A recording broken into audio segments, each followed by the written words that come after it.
कार्यक्रम में श्रोताओं आपका बहुत बहुत स्वागत है। आज इस कार्यक्रम में हमारी मेहमान हैं डॉक्टर इंदिरा आर्य। डॉक्टर इंदिरा आर्य ईएनटी स्पेशलिस्ट हैं और आज एक बहुत ही महत्वपूर्ण विषय पर आपसे हम बातचीत करेंगे, कान के विभिन्न रोग, कारण, लक्षण और उपचार। डॉक्टर इंदिरा, आपका कार्यक्रम में बहुत बहुत स्वागत है। जी धन्यवाद। डॉक्टर इंदिरा, कान बहुत ही महत्वपूर्ण अंग है और हम सब जानते हैं कि इसके द्वारा ही हम लोगों की बातों को सुनते हैं। कान की क्या भूमिका है हमारे शरीर में, विस्तार से हमारे श्रोताओं को बताएं। जो कान है, इसका मुख्य जो फंक्शन है वो है हियरिंग या सुनना, और इसके साथ साथ जो हमारा कान होता है वो हमारे बैलेंस में भी बहुत इम्पोर्टेंट रोल है उसका। तो इस हिसाब से कान के दो रोल हुए, एक तो हियरिंग है या फिर सुनना कह सकते हैं, और दूसरा शरीर का बैलेंस बनाए रखना। तो ये दोनों ही बहुत महत्वपूर्ण कार्य हैं। हाँ जी। अब जानना चाहेंगे कि कान की जो बनावट है वो किस तरह की है। अगर मैं एनाटमी वाइज बताऊं आपको, तो हमारा जो ईयर है वो 3 पार्ट में हम डिवाइड करके इसके बारे में बात कर सकते हैं, क्योंकि सारे डिजीजेस इसके हिसाब से हैं। पहला जो एक्सटर्नल ईयर या बाहरी कान होता है, इसमें आपका होता है पिन्ना और एक्सटर्नल ऑर्टी कैनाल और टिम्पेनिक मेम्ब्रेन। तो ये 3 पार्ट हैं इसके। उसके बाद मध्य कान आता है या फिर मिडिल ईयर, जिसमें आपका टिम्पेनिक मेम्ब्रेन और ऑसिकल्स आते हैं हमारे, और उसके साथ साथ मिडिल ईयर में कुछ नस होता है, उसके साथ कुछ टेंडन होता है और मसल्स होता है। ये आपके मिडिल ईयर में आता है। और फिर सबसे अंदर वाला पार्ट होता है जो कि आंतरिक ईयर कह सकते हैं उसको, इंटरनल ईयर। उसमें हमारा 2 ऑर्गन है, एक तो हियरिंग का ऑर्गन है, दूसरा बैलेंस का ऑर्गन है। तो ये कान का पर्दा क्या हुआ? जो कान का पर्दा है ये एक झिल्ली के समान है और बहुत ही पतला होता है, 0.1 mm इसकी थिकनेस होती है। तो जो कान का पर्दा होता है, जैसे आपका साउंड, आपका पिन्ना जो होता है, जो सबसे बाहर में जो आपको ये कोन शेप का दिखता है ना, जो हमारे शरीर से उभरा हुआ भाग है, तो पिन्ना साउंड को कलेक्ट करेगा और वो प्रोजेक्ट करेगा आपके एक्सटर्नल ऑर्टरी कैनाल पे, जो एक ट्यूब है पिन्ना और पर्दे के बीच में। तो जैसे ये आवाज आता है, साउंड वेव्स होते हैं, तो टिम्पेनिक मेम्ब्रेन पे फिर प्रोजेक्ट होता है, और टिम्पेनिक मेम्ब्रेन का ये काम है कि इस साउंड वेव्स को आगे पहुंचाता है वाया मिडिल ईयर, जिसमें कि ऑसिकल्स आते हैं। तो अब जानना चाहेंगे कि ये जो बनावट आपने कही, क्या इस बनावट में जन्मजात कोई विकृति आ सकती है? हाँ जी बिल्कुल। जैसे आप कहें कि कंजेनाइटल एनोमलीज होते हैं जो कि जन्म पे पता लग सकते हैं, और बहुत सारे कंजेनाइटल एनोमली होता है। जैसे पिन्ना के खुद में एक कंजेनाइटल एनोमली है, एक होता है एनोशिया। एनोशिया मतलब कि जिसमें कि बिल्कुल एब्सेंस है पिन्ना का। अच्छा। बना ही नहीं है। तो कई बार बच्चे आपने देखे होंगे कि पिन्ना है नहीं उसमें। और उसके बाद आता है माइक्रोशिया। माइक्रोशिया मतलब कि जो पिन्ना है उसका डिफॉर्म्ड पिन्ना बना है। अच्छा। मतलब नॉर्मल नहीं है, थोड़ा एबनॉर्मल है, तो माइक्रोशिया हो गया। उसके अलावा भी और सारे कई प्रकार के एनोमलीज होता है, जैसे कि बैट ईयर होता है, स्टॉल ईयर होता है, ये सारे एनोमली हैं। तो ये आपने जन्मजात विकृतियां बताई। इसके अलावा जानना चाहेंगे कि समय के साथ साथ हम देखते हैं कि जो हमारी सुनने की क्षमता है वो कम होती जाती है। तो खास तौर से कान की जो बीमारियां हैं उनके लक्षणों को पहचानना बहुत जरूरी है, ताकि हम उचित और तत्काल उपचार आने वाले समय में कर लें। और किसी भी जटिलता को रोकने के लिए बहुत जरूरी है कि हम लक्षणों को पहचानें। तो आम तौर पर यदि हम कान के रोगों की बात करें तो वो कौन कौन से रोग हैं जिन्हें आप गिनाना चाहेंगी? कान में मैं अगर बच्चे से स्टार्ट करूं, तो जो बच्चों में होता है, कुछ कंजेनाइटल एनोमली होते हैं, उसके बाद कुछ एक्वायर्ड होते हैं, मतलब कि कुछ जन्म से होते हैं, कुछ आप जन्म के बाद एक्वायर करते हैं, है ना। उसके बड़े सारे कॉज हो सकते हैं। जैसे कंजेनाइटल का तो जेनेटिक हो सकता है, अगर जब पेट में हो बच्चा उस टाइम पे अगर वायरल इन्फेक्शन हो, है ना, या फिर जन्म के टाइम पे अगर ऑक्सीजन कम मिले बच्चे को, तो उसकी वजह से कंजेनाइटल डिफॉर्मिटी हो सकता है बच्चे को। कंजेनाइटल हियरिंग लॉस ये जन्मजात पे पाया जाता है। जैसे जन्म होता है उसके कुछ समय बाद बच्चा लाउड साउंड को रिस्पॉन्ड नहीं करता है, और जैसे आपका कोई भी कहीं से भी आवाज लगाएंगे आप, बच्चा रिस्पॉन्ड नहीं करेगा, चाहे कोई लाउड साउंड हो, कोई भी रिस्पॉन्स नहीं करता बच्चा। और माता पिता इसलिए कंफ्यूज रहते हैं कि भाई बच्चे को क्या दिक्कत है। तो अगर थोड़ा इन साइंस को अगर देखें माता पिता, तो टाइमली हमारे पास लेके आए, तो हम कुछ टेस्ट करते हैं जिसके बेस पे उनको डायग्नोस किया जा सकता है। कुछ बहुत ही छोटे टेस्ट भी हैं जिसके बेसिस पे बच्चे का कंजेनाइटल हियरिंग लॉस का पता लगा सकते हैं हम लोग, जिनमें से है एक तो ओई है, ये जैसे छोटे अस्पताल में भी मिल जाता है, जन्म पे कर सकते हैं ये। और इसके अलावा बेरा एक टेस्ट होता है, या एबीआर भी कहते हैं, brain stem evoke response audiometry test का फुल फॉर्म है। तो ये सारे टेस्ट हैं, इससे जल्दी से जल्दी पता लगा सकते हैं। उसके बाद अगर जैसे बच्चा थोड़ा बड़ा होता है तो उसमें अपर रेस्पिरेटरी ट्रैक्ट इन्फेक्शन सबसे कॉमन है। उसका जैसे अगर नाक में अगर एलर्जी रहती है, जो ज्यादातर कान के जितने भी इन्फेक्शन होते हैं मोस्टली शायद इसमें कारण हो सकता है। हाँ जी, टॉन्सिलाइटिस के बाद, फेरिंजाइटिस के बाद, एडिनोइड के इन्फेक्शन के बाद, जो कि बच्चों में बहुत ही कॉमन है। इसके थ्रू, जुकाम। हाँ जी, इसके थ्रू आपका यूस्ट्रेशन ट्यूब ब्लॉक हो जाता है, क्योंकि आपका नेजोफेरिंक्स में नाक के पिछली तरफ खुलता है जो आपका यूस्ट्रेशन ट्यूब होता है, जो कि ईयर से कनेक्टेड है। तो अगर उसमें सूजन आ जाए तो यूस्ट्रेशन ट्यूब का काम है कि ईयर का प्रेशर बनाए रखना मिडिल ईयर में। तो अगर इन्फेक्शन ऐसा रहता है, आपका नोज का इन्फेक्शन रहता है, साइनोसाइटिस रहता है, तो उसकी वजह से बच्चों में, या फिर मोस्ट कॉमन होता है जैसे एलर्जिक हो जाता है, बच्चों में कॉमन पाया जाता है, वायरल हो जाता है, इसकी वजह से यूस्ट्रेशन ट्यूब ब्लॉक हो जाता है। और यूस्ट्रेशन ट्यूब ब्लॉक होने की वजह से बच्चों में एक दिक्कत आती है जिसे हम कहते हैं ग्लू ईयर। ये बहुत कॉमन टर्म है, आमतौर पर चर्चा में रहती है, इसको पूरे विस्तार से बताएं थोड़ा। हाँ जी, ग्लू ईयर हम अपने मेडिकल टर्मिनोलॉजी में इसे ओटाइटिस मीडिया विद डिफ्यूजन भी कहते हैं, या फिर सिक्रेटरी ओटाइटिस मीडिया भी इसका दूसरा नाम है। इसमें बच्चा आपका कम सुनता है। जो मिडिल ईयर, जो मैंने बताया आपको कि कान के 3 पार्ट्स होते हैं, तो जो मिडिल ईयर वाला पार्ट होता है उसमें फ्लूइड कलेक्ट हो जाता है। क्योंकि यूस्ट्रेशन ट्यूब ब्लॉक है आपका, तो नॉर्मली क्या होता है कि ईयर से यूस्ट्रेशन ट्यूब के थ्रू फ्लूइड आपका नेजोफेरिंक्स में आएगा या नाक की पिछली तरफ आएगा। अगर वो ब्लॉक है तो फ्लूइड नहीं जा पाएगा,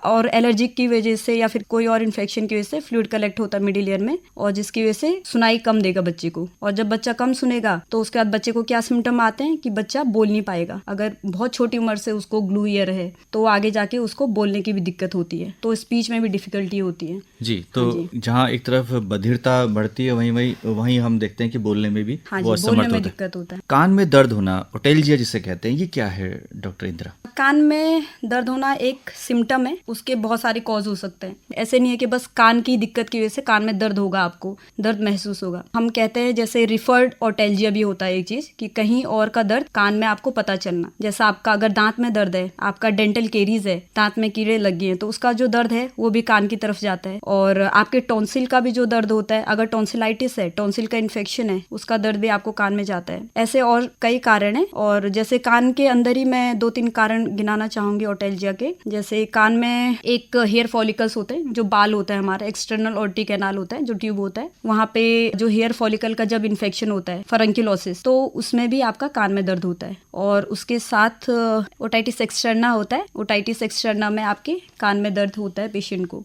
कान बहना, ये भी एक सामान्य समस्या देखी है हमने, और खासतौर से बच्चों में ये देखने को मिलता है। ये क्या है जो आप कह रहे हैं कान बहना?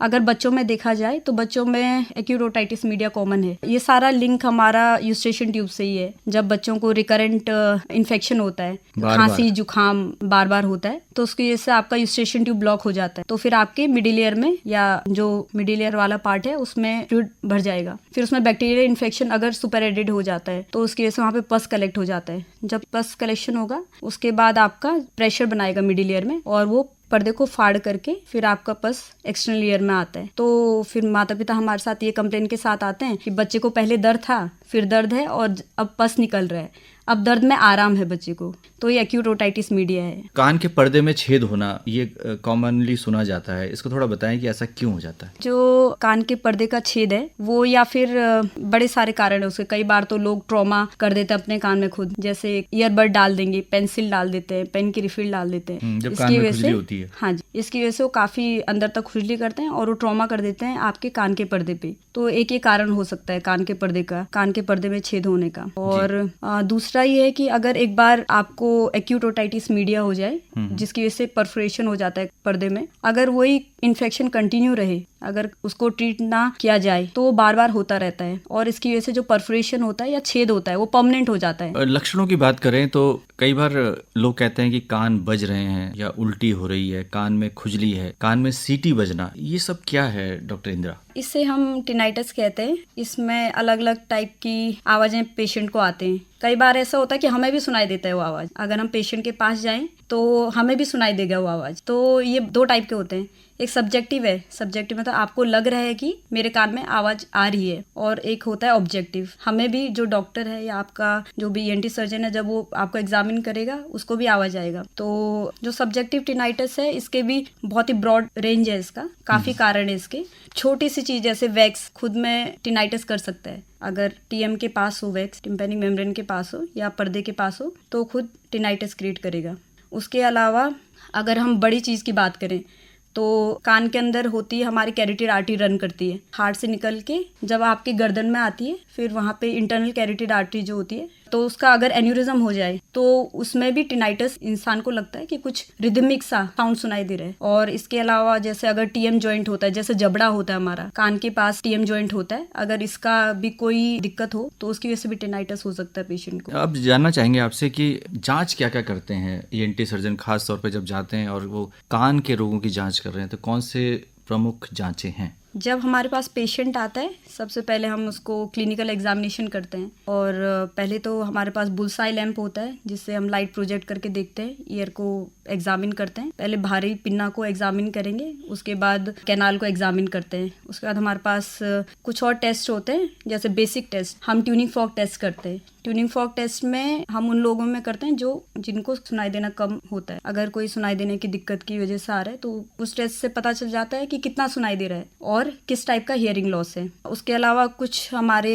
टेस्ट हैं जैसे प्योर टोन ऑडियोमेट्री, ये टेस्ट कराते हैं हम। और अगर हमने हियरिंग लॉस या बाकी कान के अंदर जो नस होती है कॉक्लियर नर्व को भी देखना है तो हम एक बैरा टेस्ट होता है या फिर ABR भी कहते हैं, brain stem evoke response audiometry, वो टेस्ट कराते हैं। सुनने की शक्ति में कमी आना ये उम्र के साथ भी होता है और हम जब वृद्धावस्था की ओर बढ़ते हैं तो ये ज़्यादा देखने में आती है। इसके पीछे क्या कारण है? जैसे एज बढ़ती है, एक एज के बाद 65 प्लस जब होते हैं, कोई भी मेल है या फीमेल है, उसके बाद आपके जो कॉक्लियर नर्व होता है और कॉक्लिया हमारा जो हियरिंग ऑर्गन है उसमें हेयर सेल होते हैं, उसमें डैमेज होना स्टार्ट होता है। तो उसकी वजह से एज रिलेटेड हियरिंग लॉस होता है। आप मतलब 65 से ऊपर जाएंगे तो आपको हियरिंग लॉस स्टार्ट हो जाएगा। अगर उसके साथ हाइपरटेंशन है या फिर कोई और कोमॉर्बिडिटीज है, जैसे डायबिटीज है, पेशेंट को BP बढ़ा हुआ रहता है या कोई अन्य बीमारी है, तो इसमें जल्दी प्रोग्रेस कर सकते हैं। हो सकता है 65 से पहले भी की एज में भी उनको सुनाई देना कम हो। अब बात करते हैं इलाज की।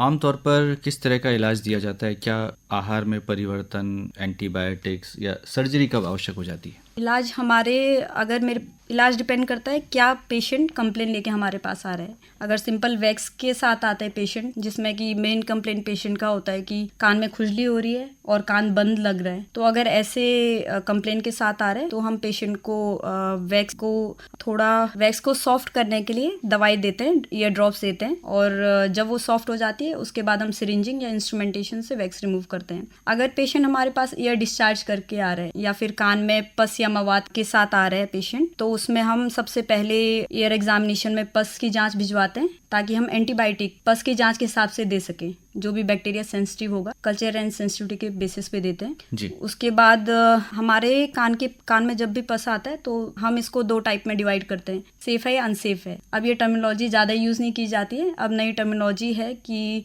म्यूकोजल है या एटिको एंट्रल है, जिसमें म्यूकोजल आपका सेफ में आता है और एटिको एंट्रल थोड़ा अनसेफ में आता है। तो अगर हमें लग रहा है कि ज़्यादा दिक्कत नहीं है, सेफ है, तो हम एंटीबायोटिक देंगे पेशेंट को और एक बार ईयर ड्राई हो गया तो उसके बाद नया पर्दा डाल देते हैं पेशेंट के कान में। और अगर अनसेफ है तो इसमें हमें और बाकी टेस्ट कराना पड़ता है, CT स्कैन करना पड़ता है हमें, ताकि देखें कितना बीमारी कहाँ तक एक्सटेंड कर रहा है। उसके बाद उसी के हिसाब से हम सर्जरी प्लान करते हैं। तो इसके लिए हमें पेशेंट को एडमिट करना होता है, फिर उसके बाद डिसाइड करना होता है सर्जरी कैसे करनी है, आपने किस टाइप की सर्जरी करनी है। अब जानना चाहेंगे डॉक्टर इंदिरा आपसे कि हम आमतौर पर युवाओं को देखते हैं कि वो ईयरफोन्स का अत्यधिक इस्तेमाल कर रहे हैं, तो ये कितना घातक हो सकता है? ईयरफोन और हेडफोन कान के लिए बहुत हानिकारक है। ये हमारे इनर ईयर को बहुत इफेक्ट करता है और इसकी वजह से पेशेंट को जल्दी हियरिंग लॉस हो सकता है। तो और लगातार सुनना तो और भी घातक है। हाँ, लगातार सुनना और भी घातक है। और अगर आप बिल्कुल बहुत लाउड साउंड पे आपको ईयरफोन यूज कर रहे हैं तो हो सकता है आपको दूसरे दिन ही सुनाई देने में दिक्कत आ जाए। तो ये एक चेतावनी भी है युवाओं के लिए? हाँ जी, बिल्कुल। डॉक्टर इंदिरा, हमने देखा है कि आमतौर पर शिक्षक या कई बार अभिभावक भी बच्चों के कान उमेड़ देते हैं या कान पे जोर का थप्पड़ लगाते हैं, तो ये सजा के लिए कितना सही है और उसके स्वास्थ्य के लिए कितना घातक हो सकता है? ये बिल्कुल उचित ही है, सजा के तौर पे भी देखा जाए या फिर स्वास्थ्य के भी तौर पे भी देखा जाए इसको। क्योंकि अगर जब कान पे आप थप्पड़ लगाते हैं तो बहुत ही लाउड साउंड ट्रांसमिट होता है हमारे ईयर में, तो जो कि पर्दे को भी इफेक्ट कर सकता है। कान के अंदर जो हड्डियां होती है उसका भी डिसकंटिन्यूएशन हो सकता है और सबसे जो इनर ईयर है उसको भी इफेक्ट कर सकता है। तो जो भी बच्चा है उसको पूरा जो आगे की लाइफ है उसके लिए बहुत दिक्कत होती है, बिल्कुल हियरिंग लॉस हो जाएगा जी, इसमें बधिरता आ सकती है। तो अंत में आप क्या कहना चाहेंगे हमारे श्रोताओं से कि हम कान की उचित देखभाल कैसे कर सकते हैं ताकि कोई दिक्कत ना हो? सबसे पहले तो जैसे हम वैक्स होता है, वैक्स कहीं भी आप निकालने की कोशिश ना करें, क्योंकि जो हमारा वैक्स होता है जो ईयर की एक प्रॉपर्टी है कि वो सेल्फ क्लीनिंग है। जैसा आपका जॉ का मूवमेंट होता है, जबड़ा जब भी आप मूव करते हैं तो आपका ईयर में जो भी वैक्स होता है वो खुद ब खुद बाहर की तरफ निकलता है। ये एक नेचुरल प्रॉपर्टी है। तो आपने कान को ज्यादा नहीं छेड़ना है, उसमें ना ईयरबड यूज करना है, ना कोई इंस्ट्रूमेंट यूज करना है, खुद से क्लीन करने की कोशिश नहीं करना है। अगर आपको लगता है कि आपका कान बंद हो रहा है या फिर कान में दर्द है या फिर कान से कोई पस आ रहा है तो आपने जल्द ही अपने नजदीकी ENT सर्जन को दिखाना है। और इसके अलावा अगर बच्चे को कभी भी जुकाम लगता है या फिर गला खराब रहता है तो इसको जल्दी से जल्दी ENT स्पेशलिस्ट के पास लेके जाइए, क्योंकि अगर जुकाम का ट्रीटमेंट टाइमली हो जाएगा तो फिर कान की दिक्कत नहीं हो पाएगी। तो डॉक्टर इंदिरा, आज आप इस कार्यक्रम में आई और आपने बहुत ही महत्वपूर्ण जानकारी कान के विभिन्न रोगों के संबंध में हमारे श्रोताओं के साथ साझा की। आपका बहुत बहुत आभार, धन्यवाद।